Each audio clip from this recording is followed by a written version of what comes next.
Steve here for Who Took My Dice Miniature Wargaming. Today's video is going to be about my time and experiences at Games Workshop. I think it's a pretty misunderstood area of the miniature wargaming world. You're sort of the frontliner for this massive company. Some people always assumed I had sort of secret access to all the really cool things that were happening behind the scenes, or thought that I somehow had control over pricing, stuff like that. People also thought that I had free will to do whatever I wanted at the store. I could paint my miniatures, play games. It was fun and games the whole time. And sometimes it was, but a lot of the times it wasn't. It was like any other job. So I thought I'd break it down into certain sections. The first one being the day in the life of a Games Workshop staffer. It's not all rainbows and sunshine. There's actually some pretty heavy work that goes into it. So if you're opening the store, you'd go in, you would count the cash, you'd clean the store up, make sure everything was presentable, put out any new releases, the White Dwarf, whatever. Get tables ready if you had an event going on. This is a lot more at the first time I was there, when we had more people in the store. It was a bigger store. And then, you make sure things are ready, we're clean, and open up. When people started coming in, you would greet them, say, hey, how's it going? What brings you in today? Try and build up a conversation, a rapport with them. And that's when the real important stuff came in. That was actually knowing the armies, the models, what was in the White Dwarf, what was coming up in the future, what was going to soon be, got rid of. There's a new codex and army book coming out. It's all the stuff you had to know. So there was actually a lot to know, especially if it was a new gamer who was just starting and wanted to make sure they got the best out of their army. So you had to know every single army. Not totally, you didn't have to know every stat line. That's what the army books were for. But it was a great way to build up a rapport with the customer and get them to be coming back. Running events was both a cool thing and hell on earth, depending on the type of event. The events were always great because you could have a lot of people in, make a lot of noise, get people excited, especially when Apocalypse came out. People love that. It was also, as I said, hell on earth because you had to deal with certain people that you just didn't want to. But you had to. You were a staffer there. You had to. And these are the people that took it way too seriously. People that argued with you, the know-it-alls. I'm sure we've all come across someone who's arguing the rules with you when you know the rules. You've reread the rules that morning just to make sure you didn't miss anything. You had to kind of also be sort of a security force. I remember one point during a mega battle on a Sunday for the younger kids, the new people, I put out some Chaos Space Marines, and we had a brand new squad of the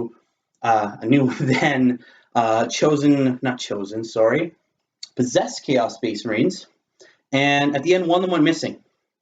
I knew what the kid looked like. The next time he came in, I just took him aside and said, listen, I know you took the model. Please return it. If you return it, there'll be no questions asked. Nothing wrong will happen. Nothing bad will happen. Just return it.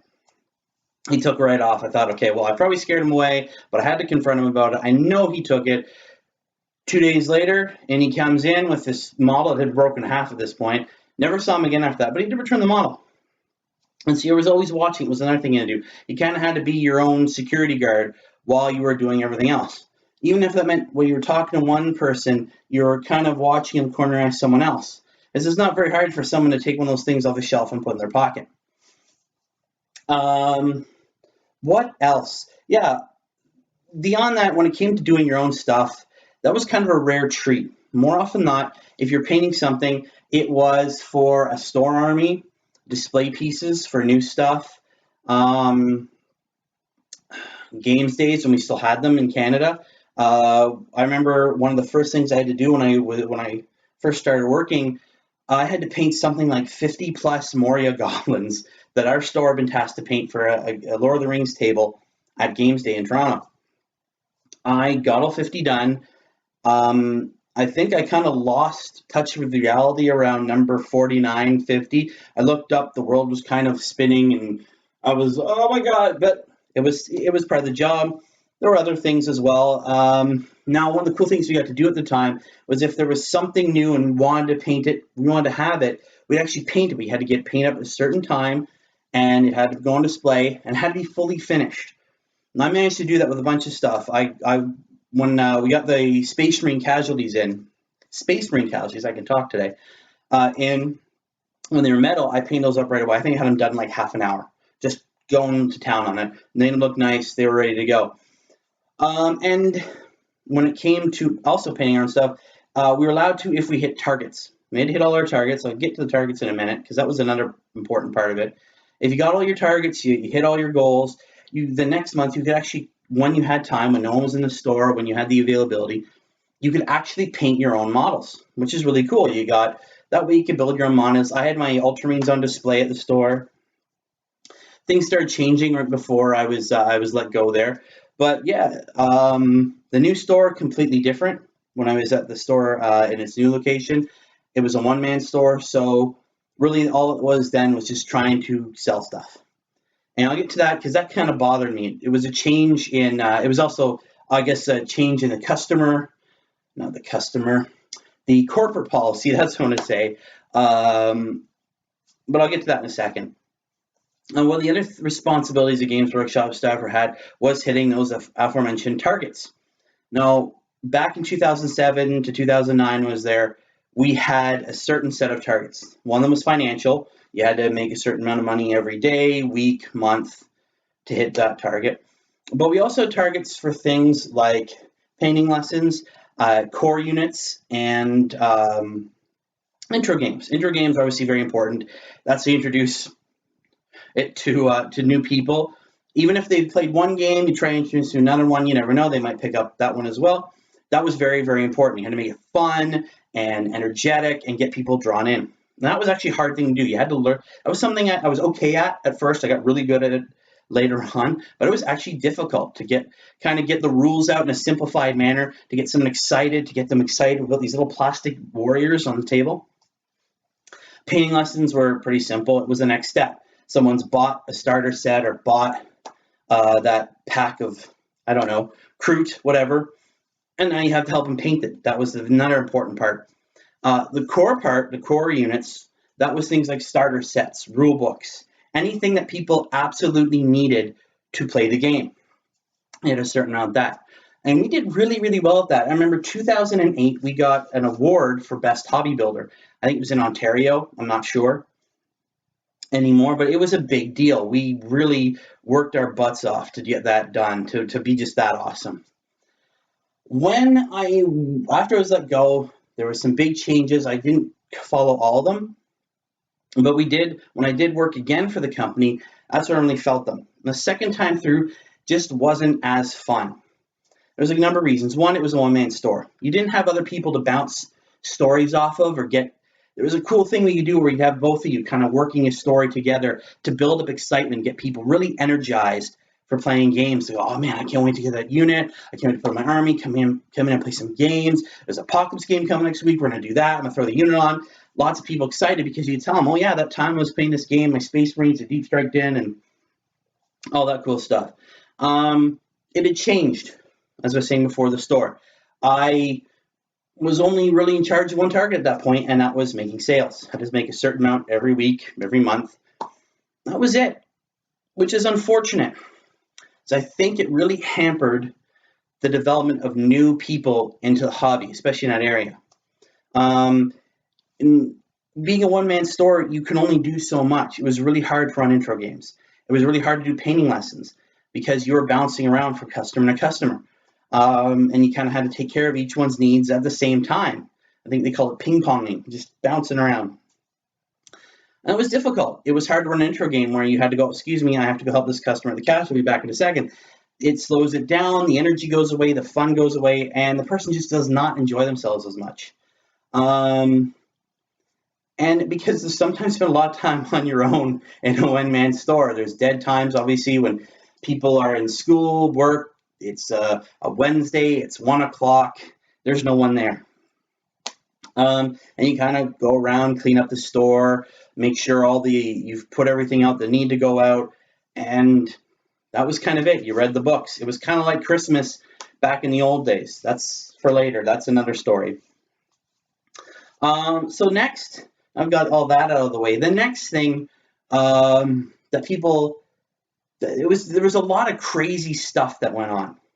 Whether it was between me and other staff, just weird events going on, and not events, I mean like ones we orchestrated, but just weird happenings. Just weird stuff, and it was all part of it. I remember at one point, a coworker and I, we both gave this young lad a painting lesson. We went through steps, really easy. This was back when Battle for McCraig was out, so we're having him paint up a gaunt, and we showed him just 2 colors, 3 colors, a wash. That was it, really simple. So after I taught him this, how to hold it, everything, he proceeded to grab it by the tail, open up a paint pot, and then pour the paint on the model. We went, no, don't do that. My associate at the store gave him a painting lesson. Pretty much the exact same thing. He proceeded to take a new gaunt by the tail, pop it up another paint lid, and dump it on. So we're kind of like, not for you right now. And his mom came in and we said, yeah, we tried. It was okay. They went on their merry way. Both looked at each other rather stunned.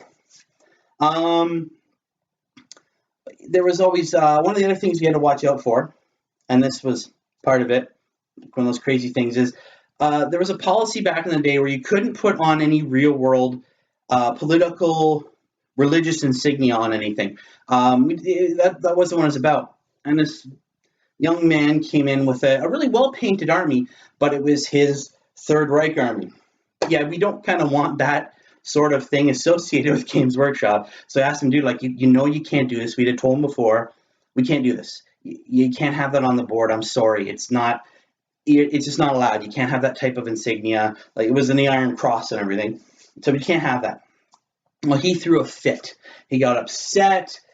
He started slamming his stuff around and stormed out of the store. Sorry, buddy. Those are kind of the rules. And that was sort of stuff you had to deal with. And it was kind of uncomfortable for me. I was sitting there going, I just asked him to, follow the rules. And it happened. I think the most difficult thing, though, that a Games Workshop staffer has to do was to ask someone to leave the store because they stunk. And I had to do this on several occasions, where you would be at the front of the store and you could smell the person from the back of the store. I even introduced a friend of mine at one point, and he didn't come in for a long time after that, but it had to be done because we have other customers coming in. You can't have that sort of stench going on in your store and expect people to be happy about it. What else? At one point, a friend of mine, an associate of mine at the store, we were doing our thing there. We were actually painting up. I can't remember what we were painting up. I think we were painting something up for a intercompany painting challenge, paint or die. You had to paint up an army in a certain amount of time, do vlogs for it and everything, or a blog, I should say, for it. And this woman came in, and she looked like her skin was made of leather. Right? She was one of those. I believe the term is cougar. And what happened was, I went up and said, hey, how's it going? What brings you in today? And she wanted to know if we had stuff to help her son build a castle for some sort of elementary school diorama. I said, we really don't have any. We do have castles, but if he's looking to actually build himself, we don't have anything like that. You can go to Michael's, blah, blah, blah. Now, the unfortunate thing, while I was talking to her about this, she was getting a little too close. Now, I'm not saying I'm the handsomest guy in the world, but apparently I had some appeal. And so I was walking around one of the demo tables, kind of showing her how we built it, what materials we used, how we got we had this little mountain thing that we built up on one of them. And at the end, she asked me if I wanted to go to her house to help her build one for her son. I kindly said no and said, you should definitely go check out Michael's, though. And she left, and a chill went over me. It was an uncomfortable thing. There was comments made. I won't go through those comments. I think we invented the name of a new disease that I may or may not have caught from this woman. Just be too close. But yeah, it was kind of one of those things. Again, part and parcel of being a Games Workshop staffer.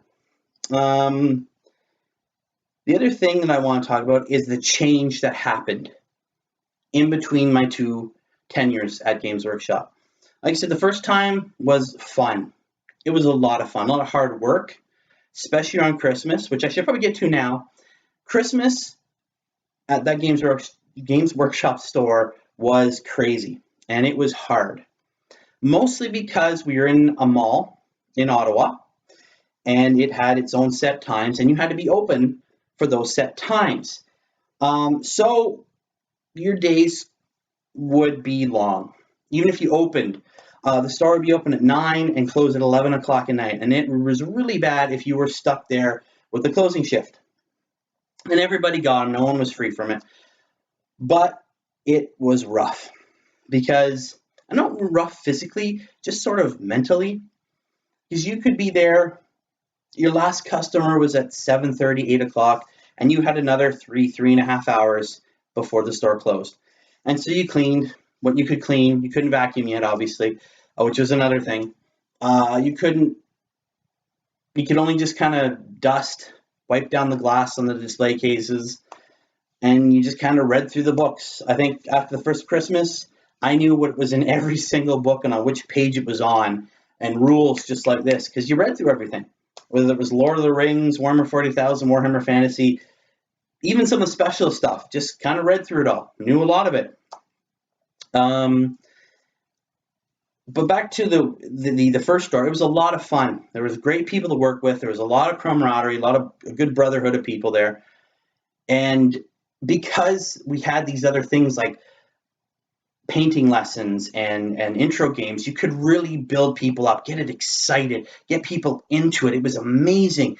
We just knew people coming in all the time, just so much fun. Because you had these other things that helped build the hobby. There was a real care for actually building the hobby. Obviously, in between the two, there was a change at the top that decided to go a different route, and it was just basically make money. This makes things difficult, especially when you're one man store. Now, I wasn't manager store; I was what was called an on call, and so basically, when I would come in when the manager couldn't for whatever various reasons. But as I said, it was one man store. You can't run a painting lesson when you have to stop every 5 minutes to help another customer. You can't do a good intro game, as I said before, when you have to stop to help another customer.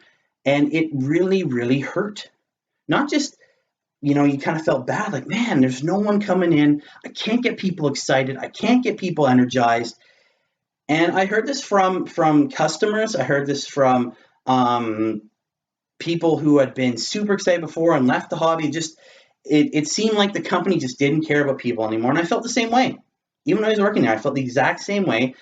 You couldn't show it. You had to be professional. You'd say, you know what? It's up to us to do it. And you tried your best. Sometimes it worked. I remember there was a few kids that came in, and I think I had a helping hand because they looked at the walls and went, oh my God, it's amazing. And I tried to do my best to run a good intro game, show them how to paint a model real quick, stuff like that. And just try to make it exciting as possible. And we did get some new people through that way. But again, it was not the same, and I really kind of missed having someone else to work with. I missed being able to have a lot of regulars in the store at the same time, telling stories, and it helped. It helped to have a regular who was really into the game and really excited himself. Yeah, so that was kind of generally what it was like to be a staff member. There was a lot of hard work, a lot of selling stuff. Obviously, that's it's a business. You got to sell stuff. But it was some of the best times I've ever had, and some of the lowest times I've ever had. Especially during the second store, it just wasn't the same. That energy was gone. And I hope that at some point Games Workshop will open up multiple man stores again in the area or around the world even, and you can get people excited again. I think they've done a lot of cool things in the last little while to sort of attract people back in and stop making them so bitter about what's happened with Games Workshop over the last decade or so. A lot of bad decisions in there, in my opinion. But yeah, so that's basically what it was like. If you guys have any questions or anything else, send them to the email. and at whotookmydice1@gmail.com. And again, I'm going to be actually building up these questions and shooting a Q&A video probably next month. But yeah, just let me know. And that way I can explain it further if there's something you want to hear more about. Some of these things, I mean, so much happened, I can't remember everything. But yeah, I hope you enjoyed the video, and I'll see you guys later.